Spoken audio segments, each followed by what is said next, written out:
So MetaClasses and partial classes. Uh, so you may be thinking database first is just so easy, right? There is a little catch, and I mentioned this in the last video. If we want to make a change to the database, we have to do it in our database project, and then we have to actually run that scaffolding db context command again.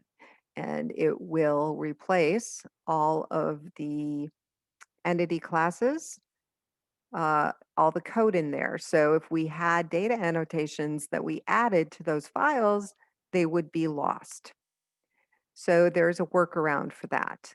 I also mentioned that the classes are partial classes when it generates from database first. And the reason they are partial classes is because you can add to them.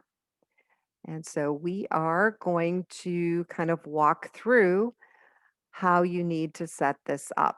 Now, the book does it in a more complicated manner. The book actually has you create a new folder. Um, you don't have to do that.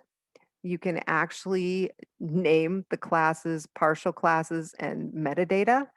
And if you do that, you don't have to create another folder. You can just stick it right into your model folder. Just simplifies the whole process.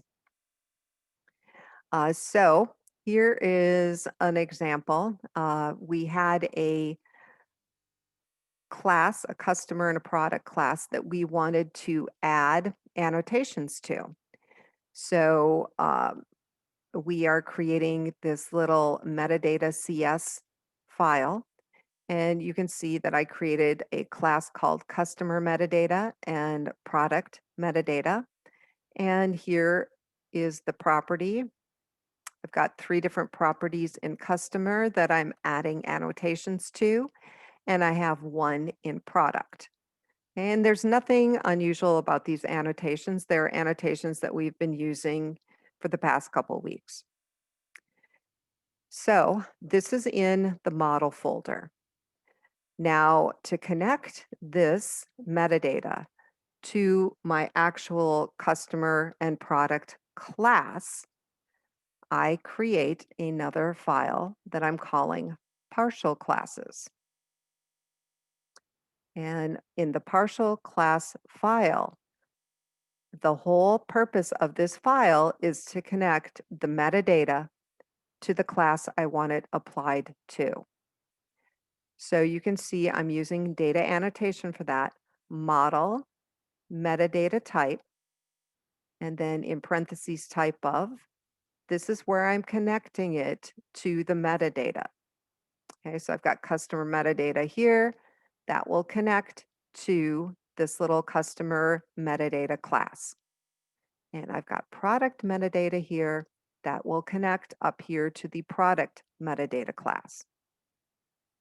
Okay, and you'll see there's no code here. All I'm doing in this partial class file is making that connection so that it will pull in these annotations.